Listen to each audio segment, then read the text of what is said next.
সময়টি মাঝরাতে, চারিদিক ঝিঝি পোকার ডাক শোনা যাচ্ছে। ঠিক সেই সময় গায়ে চাদর মুড়ি দিয়ে বাড়ির পেছনের দরজা দিয়ে বের হয়ে উঠানে এসে দাঁড়ায় শ্রেয়া। আবার পেছনে ফিরে আরেক দফা চোখ বুলিয়ে নেয় সে পুরো বাড়িটুকুতে। চোখ ঝাপসা হয়ে আসে তার। এই বাড়ির উঠানে কেটেছে তার ছোটবেলা। কত না আছড়ে পড়েছে হাঁটতে গিয়ে, বারবার মা সামলে নিত তাকে। আজ মা নেই তার পাশে, থাকলে হয়তো এভাবে চুপি চুপি পালিয়ে যাওয়ার প্রশ্নেই আসতো না। কথায় আছে, মা মরলে বাপ তালই। কথাটি আগে হেসে উড়িয়ে দিলেও আজ তা সত্য বলে মনে হচ্ছে শ্রেয়ার। কি কপাল তার, মা যখন ছিল বাপের আদরের ঠিকানা ছিল না। মা কবরে শুতেই বাবা পর হয়ে গেল। ছোট শ্বাস ছাড়ল শ্রেয়া। বাড়ির পেছনের দিক আছে একটি বটগাছ। সেই গাছের শক্ত ডালে দুটো মোটা দড়ি দিয়ে বেঁধে দিয়েছিল দোলনা, যা এখন বাতাসে হালকা নড়ছে। কতবার বাবা মায়ের সাথে রাগ করে গাল ফুল্লি এখানে বসে কাঁদত সে। মা বাবা রাগ ভাঙানোর জন্যে কত কিছুই না করত। বাবা তখন আদর করে বলতো, কাঁদিস না মা, তোরে এত তাড়াতাড়ি বিয়ে দেব না, সত্যিই দেব না। শ্রেয়া তখন তার ফোকলা দাঁত বের করে খিলখিল করে হেসে দিত। মা তখন পরম আনন্দে ভাত মাখিয়ে খাইয়ে দিত। খাওয়া শেষ হলে প্লেট উল্টিয়ে দেখিয়ে বলতো, দেখ মা দেখ, তুই সব খেয়েছিস, এখন আমার মা এত বড় হয়ে যাবে। কতই না আদরের ছিল সে, আর আজ আদর করার মতো কেউ নেই। ফোনের ভাইব্রেট হওয়ায় ধ্যান ভাঙে শ্রেয়ার। ফোনটা উঁচু করতে ভেসে উঠে আরিয়ানের নাম। এই একটি ব্যক্তি গত ৩টি বছর তাকে আগলে রেখেছে। কত জানা ভালোই বাসে তাকে। একটিবার ফোন রিসিভ না করলে পাগল পাগল হয়ে যায় ফোন। ফোনটা রিসিভ করতেই ওপাশ থেকে অস্থিরতার সাথে বলল আরিয়ান, কই তুমি, কতক্ষণ যাবৎ দাঁড়িয়ে আছি রাস্তার মোড়ে, তাড়াতাড়ি আসো, কেউ দেখে ফেললে আর আস্ত রাখবে না। শ্রেয়া তার চোখের পানি মুছে বলতে লাগে, আসছি আমি। ফোন কেটে সামনের দিক হাঁটা দেয় শ্রেয়া। আর পেছনে ফিরে তাকায় না সে, তাকালেই আবেগ বাড়বে। আবেগ যে বড্ড খারাপ জিনিস, তাই সে আর ফিরবে না পেছনে। কিছুক্ষণ হাঁটার পর রাস্তার মোড়ে এসে দাঁড়ায় শ্রেয়া। কিছু সামনেই দাঁড়িয়ে আছে আরিয়ান, যে এখন তার বর্তমান আর ভবিষ্যৎ হতে চলেছে। আরিয়ান দূর থেকে শ্রেয়াকে দেখতে পায়। আজ প্রায় ৬ মাস পর তাকে দেখছে। শ্রেয়াকে দেখে তার মনে ধক করে উঠে। কি হাল করেছে মেয়েটা! তার চোখের নিচে কালি পড়ে গেছে, মুখটা শুকনো হয়ে ছোট হয়ে গেছে, তার গোলুমলু শ্রেয়াটা কেমন শুকিয়ে গেছে। আরিয়ান শ্রেয়ার কাছে গিয়ে আফসোসের ভঙ্গিতে বলতে লাগে, শ্রেয়া, কি হাল করেছ নিজের, এমন দেখাচ্ছে কেন তোমাকে? সাথে সাথে কপালে হাত দিয়ে অস্থির কণ্ঠে বলে উঠে, তোমার শরীরে তো অনেক জ্বর, গা পুড়ে যাচ্ছে, কি হয়েছে জান? শ্রেয়া হাসল আর বলল, অস্থির হয়েও না, তেমন কিছু না, শুধু হালকা জ্বর। এটা কি তুমি হালকা বলছো? উফ, এ তো হাইপার হয়েও না, চলো তাড়াতাড়ি। চল, আজকের পর তোমাকে কোনো কষ্ট ছুতে পারবে না আমার জান পাখিটার। শ্রেয়া হাসল শুধু, কিছু বলার নেই তার, কারণ এই পাগলটা এমনি কতটা ভালোবাসে শ্রেয়া জানে। গাড়ি ছুটে চলল শহরের দিক, গন্তব্য ঢাকা। সেখানেই বিয়ে করে এক হয়ে যাবে তারা। শ্রেয়ার জ্বরটা বাড়ছে, আরিয়ানের বুকে বিড়াল ছানার মতো লেপ্টে আছে। শ্রেয়া আরিয়ানের বুকে মাথা রেখে বাহিরের দৃশ্য দেখে যাচ্ছে আর ভাবছে কিছু ঘন্টা আগের কথা। বাড়ি ভর্তি মানুষের সামনে পুতুলের মতো সাজিয়ে বসে রাখা হয়েছে শ্রেয়াকে। এ নিয়ে ৩ বার, যেটি শ্রেয়ার মোটেও পছন্দ নয়। এটা কেমন কথা, মেয়েদের দেখতে আসবে ছেলেরা, তার সামনে মমির পুতুলের মতো সেজেগুজে বসে থাকতে হবে মেয়েদের? তার উপর ছেলের পছন্দ হলে বিয়ের কথা আগাবে, নয়তো রিজেক্ট করে দিব। এতে ওই মেয়েটির মনে কি প্রভাব পড়ে তা কি কখনো তারা ভেবে দেখেছে? হয়তো না। দেখলে কোনো মা তার মেয়েকে এভাবে সাজিয়ে গুজিয়ে আসনে বসাত না। আর শ্রেয়ার ফুট কপাল, তার তো মা নেই, আছে সৎ মা, যে কিছু দূর দাঁড়িয়ে পান চিবোচ্ছে। ছেলেপক্ষ নানান রকম প্রশ্ন করে চলছেন শ্রেয়াকে। শ্রেয়া চুপ করে বসে, কি আর করবে সে? বাবার বয়সী লোককে তার সৎমা ঠিক করে দিয়েছেন। সব কথা পাকা করে ফেললেন তার সৎমা রেহানা। বাবা মতিন চুপটি করে এক কোণে বসে চা খাচ্ছেন। শ্রেয়ার দিক যেন কারো খেয়ালই নেই। আর এই দেখতে আসা লোকটি দাঁত কেলিয়ে হেসে যাচ্ছে। কি নির্লজ্জ মানুষ, চক্ষুলজ্জা বলতে কিছু নেই, নিজের মেয়ের বয়সী মেয়েকে বউ করতে এসেছে। শ্রেয়ার রাগে দুঃখে বুক ফেটে কান্না আসছে, আর সইতে না পড়ে ছুটে রুমে চলে যায় আর কাঁদতে লাগে। কি পোড়া কপাল তার, নিজের বাপও আজ মেয়ের মতামত জানতে চাইল না। যেখানে সবকিছু শ্রেয়ার পছন্দের ছিল, আর আজ ভাবতে পারছে না আর। তখনই ফোন আসে আরিয়ানের। তখন শুধু শ্রেয়া বলছিল, বিয়ে করবে আমায়? আরিয়ান যেন তাই চাইছিল, তার মন নেচে উঠল। এত মেঘ না চাইতে বৃষ্টি। কবে থেকে শ্রেয়াকে বিয়ের কথা তাড়া দিচ্ছিল, কিন্তু শ্রেয়া রাজি হতো না। আজ তো চমৎকার হয়ে গেল। সঙ্গে সঙ্গে বলল, হ্যাঁ তা আবার বলতে হয়, বল কবে, কখন? কাল বিয়ে করব আমরা। আজ আমাকে নিয়ে যাবে? ঠিক আছে, রাতে তৈরি থেকো। আরিয়ান তার কথা রেখেছে, বন্দি খাঁচা থেকে তাকে মুক্ত করেছে। আরিয়ান শ্রেয়াকে নিয়ে দাঁড়িয়ে আছে ম্যারেজ রেজিস্ট্রি অফিসের সামনে। শ্রেয়ার বুক ধুকপুক ধুকপুক করছে, হয়তো বিয়ের আগে প্রতিটি মেয়েরই করে। আরিয়ান আর শ্রেয়া ভিতরে ঢুকল। উকিলের কাছে সব ডকুমেন্ট দিয়ে দিল। শ্রেয়ার দিক একটি কাগজ এগিয়ে দিল সাইন করার জন্য। শ্রেয়া সাইন করতে গিয়ে বারবার হাত কাঁপছে, চোখ দিয়ে পানি পড়ছে। হয়তো এমনিই হয় সবার। কত অদ্ভুত ব্যাপার, এই একটি কাগজে সাইন করার সাথে সাথে তার পুরোটা জীবন হয়ে যাবে আরিয়ানের নামে। মেয়েদের ভাগ্য, বিয়ের আগে বাবার নাম, বিয়ের পর বরের নাম। আচ্ছা, আরিয়ান কি বিয়ের পর ঠিক এমনি ভালোবাসবে? মনের মাঝে হাজারো প্রশ্ন এসে জমা হচ্ছে শ্রেয়ার মনে। তখনই আরিয়ান হালকা ধাক্কা দিয়ে বলল, কি হলো শ্রেয়া? তাড়াতাড়ি করো, আরও মানুষ দাঁড়িয়ে আছে বিয়ের জন্য। শ্রেয়া চোখের পানি মুছে মাথা নাড়িয়ে সাইন করে দেয়। আজ থেকে সে হয়ে যায় মিসেস শ্রেয়া আরিয়ান শেখ। ছোট শ্বাস ফেলে শ্রেয়া। জানে না কেন মনের মাঝে খচখচ করছে। মনে হচ্ছে কিছু একটা ঠিক নেই, অথচ যা যেভাবে ভেবেছিল সব ঠিক হচ্ছে। হয়তো সব তার মনে ভুল। আরিয়ান শ্রেয়াকে একটি বাংলো বাড়িতে নিয়ে আসে। বাড়ি দেখে শ্রেয়া শকড। এত বড় বাড়ি! তখন সে প্রশ্ন করে, এটা তোমার বাড়ি? আরিয়ান আমতা আমতা করে বলে, না, একটি বড় ভাইয়ের বাসা। তিনি আপাতত আউট অফ টাউন, আর চাবি আমার কাছে, তাই নিয়ে আসলাম তোমাকে। শ্রেয়া উত্তর দিল, ও। তারপর কিছুক্ষণ চুপ থেকে বলে উঠে, তোমার বাসায় কবে যাব? আরিয়ান কিছুটা ভরকে যায়, তারপর নিজেকে সামলিয়ে বলে, বাসায় জানাইনি, সব ঠিকঠাক হোক নিয়ে যাব। শ্রেয়া আর কিছু বলে না। আরিয়ান শ্রেয়াকে একটি ঘরে নিয়ে বসে আর বলে, তুমি ফ্রেশ হয়ে নাও, আমি বাহির থেকে খাবার আর তোমার মেডিসিন নিয়ে আসছি। দেখি। শ্রেয়ার কপালে হাত দিয়ে, জ্বরটা এখনও আছে, দেখছি। শ্রেয়া আরিয়ানের হাত সরিয়ে তার দু হাতের মাঝে রেখে বলতে লাগে, আমি ঠিক আছি, চিন্তা করো না তুমি। তুমি পাশে থাকলে আমি সুস্থ হয়ে যাব। এতটা ভালোবাসো আমায়? যদি কখনো তোমাকে ধোঁকা দিই, তখন কি করবে? এমন কথায় শ্রেয়ার চোখে মুহূর্তেই পানি চলে আসে। সে কেঁদে কেঁদে বলে, এমন কখনো করো না, আমি নিজেকে শেষ করে দেব। আরিয়ানের খারাপ লাগলো। শ্রেয়ার চোখের পানি মুখে দিয়ে কপালে ঠোঁট ছোট চুমু এঁকে দেয়, আর বলতে লাগে, ধুর পাগলি, কাঁদে না, আমি আছি তোমার পাশে। এখন রেস্ট নাও, আমি খাবার নিয়ে আসছি। বলে আরিয়ান চলে গেল। কেন জানি আরিয়ান চলে যাওয়াতে শ্রেয়ার খারাপ লাগছে, মনে হচ্ছে ও আর ফিরবেই না। আবার বাজে চিন্তা ভেবে এসব মাথা থেকে ঝেড়ে ফেলে ওয়াশরুমের দিক পা বাড়ায় শ্রেয়া। ফ্রেশ হয়ে এসে খাটে বসে। ঘরটির চারিদিক চোখ বুলায় শ্রেয়া। মনে হচ্ছে যার বাসায় এটি, সেই লোকটি অতি রুচিশীল সম্পন্ন, তার সাথে পরিষ্কার ও গোছানো। শরীর আর চলছে না। আজ কতদিন শান্তির ঘুম হয়নি, এখন যেন চোখে সারা রাজ্যের ঘুম এসে জড়ো হচ্ছে। তাকিয়ে থাকা দায়। শ্রেয়া বসে থাকতে না পেরে এবার গা এলিয়ে দিল বিছানায়। মুহূর্তেই ঘুমের রাজ্য পাড়ি দেয় শ্রেয়া।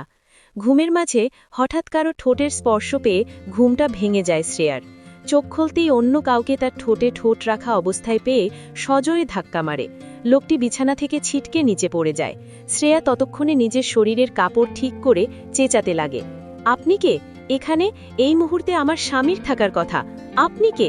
আর আপনার সাহস হয় কিভাবে আমাকে ছোঁয়ার? লোকটিকে ধাক্কা দেওয়ায় রাগ উঠে যায় তার, কিন্তু নিজেকে সংযোগ রেখে উঠে বসে। শ্রেয়ার কাছে এসে দু গাল চেপে ধরে বলতে লাগে, আরিশ খানকে ধাক্কা দেওয়ার সাহস কোথায় পেলে হে? আর আমি তোমার স্বামী, এমন আর কখনো করলে তোমার জন্যে খুব একটা ভালো হবে না, বুঝে নিও। শ্রেয়া আরিশের কাছ থেকে নিজেকে ছাড়িয়ে বলতে লাগে, মিথ্যে বলছেন আপনি, আমার আরিয়ান কই? ও আমার স্বামী, ভালোবেসে বিয়ে করেছি আমরা, আর আপনি বলছেন আমার স্বামী? ফালতু লোক। বলে শ্রেয়া আরিশের কলার টেনে ধরে বলতে লাগে, কি করেছেন আমার স্বামীর সাথে? বলুন, বলুন বলছি। বলে ঠাস করে চর বসিয়ে দেয় আরিশের গালে। আরিশের সাথে সাথে কপালের রগ দাঁড়িয়ে যায়, চোখ মুখ লাল হয়ে যায়। সেও শ্রেয়ার গালে ঠাস করে চর মারে। তার চুলের মুঠি ধরে তাকে বারবার দাঁড় করিয়ে হিস হিস করে বলতে লাগে, তোর ওই স্বামী বিক্রি করে দিয়েছে তোকে আমার কাছে। তুই হচ্ছিস আমার কেনা বউ, বুঝলি?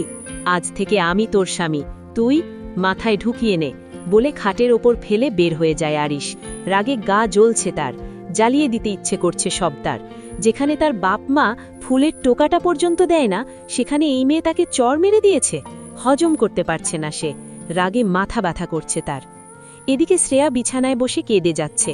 কি হয়ে গেল তার?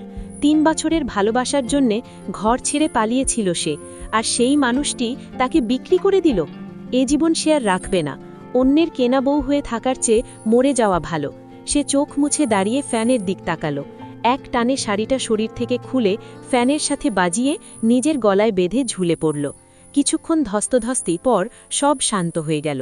তবে কি এখানেই শেষ হয়ে গেল শ্রেয়ার জীবন, নাকি নতুন কিছু অপেক্ষা করছে তার জন্য? পিটপিট করে চোখ খুলল শ্রেয়া। চারিদিক ঘুটঘুটে অন্ধকার। শ্রেয়া ভাবছে, আমি কি মারা গেছি? এখন কি আমি কবরে? হয়তো কবরে, তাই এত অন্ধকার। কিছুক্ষণ পর হয়তো মুনকার নাকির এখনই আসবে 3টি প্রশ্ন নিয়ে। আচ্ছা, আমি তো আত্মহত্যা করেছি। আত্মহত্যা মহাপাপ। তাহলে আল্লাহ কি আমাকে জান্নাত দিবেন না জাহান্নাম? নাকি আমার রূপ পৃথিবীতে ফেলে আসবে? তখনই হুট করে লাইট জ্বলে ওঠে। সাথে সাথে চোখ বন্ধ করে নেয় শ্রেয়া। আলো সরাসরি তার চোখে পড়ছে। ধীরে ধীরে চোখ মেলে নিজেকে একটি খাটে শুয়ে থাকতে দেখে। ঘাড় ঘুরিয়ে এদিক ওদিক তাকাতেই গলায় টান লাগে। টান লাগাতে আহ করে ছোট একটি আর্তনাদ বের হয়ে আসে। গলায় হাত দিয়ে বুঝতে পারে সে ব্যান্ডেজ করা। গলা ধরে উঠে বসে ডান পাশে চোখে পড়তেই দেখতে পায় শ্রেয়া কালকে সেই ছেলেটি, যে তাকে তার স্বামী হিসেবে দাবি করেছিল। ছেলেটির চোখে চোখ পড়তেই ছেলেটি কেমন ভাবলেশীনভাবে তাকিয়ে আছে। তাকে দেখে বোঝা যাচ্ছে না সে রাগ করে আছে না স্বাভাবিক। শ্রেয়া এক শুকনো ঢোক গিলল, তারপর অন্যদিকে তাকালো। তখনই আরিশ উঠে এসে দাঁড়ায় তার কাছে। অতি গম্ভীর কণ্ঠে জিজ্ঞেস করে, এখন কেমন লাগছে? শ্রেয়া আর চোখে তাকালো, কিন্তু কিছু বলল না। আরিশ এতে অপমানিত বোধ করল। তারপর দাঁতে দাঁত চেপে বলল, এ কেমন অভদ্রতা? কেউ কথা জিজ্ঞেস করলে তার উত্তর দিতে হয়, তা কি জানো না? শ্রেয়া কাটকাট জবাব দিল, আমি বাধ্য নই। আরিশের গা জ্বলে যাচ্ছে। এতটুকুন মেয়ে তার সাথে ঘ্যার দেখাচ্ছে। অসুস্থ না থাকলে দুঘা বসিয়েই দম নিত। মাথা ঠান্ডা করল আরিশ। যা করার কাল করবে সে। আজ অত্যন্ত ছাড় দেয়া যাক। আরিশ বলল, ঘুমিয়ে পড়, সকালে দেখা হবে। বলে গটগট করে চলে গেল সে। নিজের ঘরে এসে সজোরে আছাড় মেরে ফুলদানি ভেঙে ফেলল। রাগ লাগছে তার। পাশের রুম থেকে কিছু ভাঙার শব্দে কেঁপে ওঠে শ্রেয়া, আর বিড়বিড় করে বলতে লাগে, পাগল নাকি? সকালবেলা ঘুম ভাঙে শ্রেয়ার। ধীরে ধীরে উঠে আয়নার সামনে যায় সে। ব্যান্ডেজ খুলে দেখে গলা ছিলে দাগ পড়ে গেছে, কিন্তু সেদিকে এখন তার মাথা ব্যথা নেই। সে জানালার পর্দা সরিয়ে উঁকি দেয় বাহিরে। ও মাই গড, এত গার্ডস! কিভাবে পালাবে সে? তার যে এখন থেকে বের হতে হবে। আরিয়ানকে খুঁজে বের করতে হবে এবং কড়ায় গণ্ডায় সব হিসেব নিকেশ নেবে সে। সামনে পেলেই নাক বরাবর ঘুষি দিবে সে। তারপর চুলগুলো কেটে কুচি কুচি করে সেটা দিয়ে শাক রান্না করে খাওয়াবে তাকে। কত বড় সাহস তার! সে শ্রেয়াকে বেচে দিল। হুহ, যখন পাবে তখন ভাববে। এ ভেবে শ্রেয়া ব্যাগ থেকে বড় চাদর বের করে গায়ে মুড়ি দিয়ে বের হলো। আশেপাশে খুব লক্ষ্য করে ধীরে পায়ে এগিয়ে গেল সামনে। কি আশ্চর্য! এ কোন বাসা? এটা তো আগের বাসা নই। হায় হায়, কি করবে সে এখন? তাও মনে সাহস জুগিয়ে এগিয়ে চলল শ্রেয়া। পুরো বাড়িটা ভুলভুলাইয়া মনে হচ্ছে তার কাছে। শ্রেয়া অনেক কষ্ট বাসার মেন দরজা খুঁজে পায়। এক দৌড়ে বের হয়ে আসে সে। তারপর বাগানের সাইড দিয়ে দেয়াল টপকে বাহিরে চলে আসে সে। ভাগ্যিস তখন উপর থেকে ভালোভাবে পর্যবেক্ষণ করে নিয়েছিল সে। ওপারে গিয়ে জোরে শ্বাস নিল শ্রেয়া। আহ, মুক্ত বাতাস! প্রাণ খুলে হাওয়া নিয়ে এগিয়ে চলল সামনে। কিন্তু আবার থেমে গেল। ও যাবে কোন দিকে? ও তো চেনে না কিছু। তাই চোখ বন্ধ করে গুনতে লাগে। রাস্তা দুটো, ডান পাশের একটি, বাম পাশের একটি। ডান পাশের রাস্তা ধরে এগিয়ে যেতে লাগে সে। অনেকখানি হাঁটার পর কোনো কিছু পেল না সে, শুধু চারপাশে পাহাড়ের মতো, তারপর মাঠের মতো, কিন্তু জনমানব শূন্য। আরিশ সকালে উঠে শ্রেয়ার রুমে যায়। শ্রেয়া নেই, ভাবে ওয়াশরুমে আছে। না, নেই। পুরো বাড়ি খোঁজার পর বুঝতে পারল শ্রেয়া পালিয়েছে। আবার কপালের রগ দাঁড়িয়ে যায় তার। মেয়েটিকে সে হালকাভাবে নিয়ে ঠিক করেনি সে। এতই কি সহজ তার খাঁচা থেকে পালানো? বেরিয়ে যায় আরিশ গাড়ি নিয়ে। কিছু দূর থেকে গাড়ির ওয়াজ শুনতে পেয়ে শ্রেয়ার মুখে হাসি ফুটে ওঠে। আহ, কি আনন্দ! এখন সে লিফট নিয়ে এখান থেকে অনেক দূর চলে যাবে। ভাবতেই খুশি খুশি লাগছে। গাড়ি দেখতে পেয়ে হাত দিয়ে ইশারা করে সে। গাড়ি থেমে যায়। শ্রেয়া দৌড়ে ড্রাইভারের কাছে গিয়ে বলতে লাগে, এক্সকিউজ মি, আমাকে একটু বাসস্ট্যান্ড পর্যন্ত ছেড়ে দিবেন? লোকটি মাথা নাড়ায় আর পিছনে বসতে বলে। শ্রেয়া খুশিতে গদগদ হয়ে উঠে পড়ে পেছনের সিটে। উঠে গেট লাগিয়ে তার পাশে তাকাতেই এক চিৎকার মারে। গাড়ির ড্রাইভার কান ধরে ফেলে। শ্রেয়া গাড়ি থেকে বের হয়ে যেতে নেয়, কিন্তু দরজা লক করা। শ্রেয়া গাড়ির ড্রাইভারকে বলতে লাগে, প্লিজ ওপেন দ্য ডোর, কিন্তু গাড়ি চলতে শুরু করল। শ্রেয়া ভয়ে ভয়ে পাশে তাকালো। পাশেই আরিশ মাথা হেলিয়ে চোখ বুজে অহস্যময় হাসি হেসে যাচ্ছে। শ্রেয়া কাঁদতে কাঁদতে বলে, প্লিজ যেতে দিন আমাকে। আরিশ সেই একইভাবে থেকে বলতে লাগে, এটা আমার রাজ্য, এখানে কে আসবে কে যাবে তা আমি ডিসাইড করি, আর তুমি আমার রাজ্য থেকে পালাবে তা কি হয়?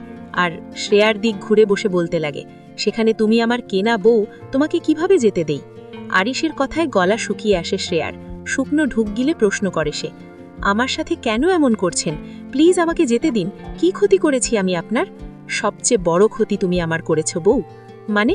এখন না জানলেও চলবে, শুধু এতটুকু জেনে রাখো, আরিশ তার কেনা জিনিসকে কখনো হাতছাড়া করে না।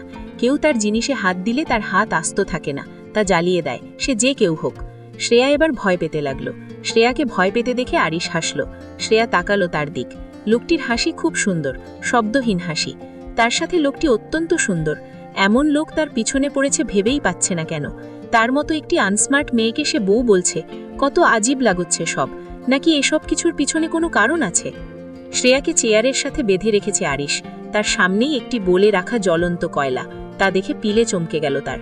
আরিশ অদ্ভুত রকমের হাসি দিয়ে বলতে লাগে, আমার কাছে অন্যায়কারীর কোনো মাফ নেই। তুমি অন্যায় নয়, পাপ করেছ, পাপ। এখন থেকে পালানো তোমার উচিত হয়নি।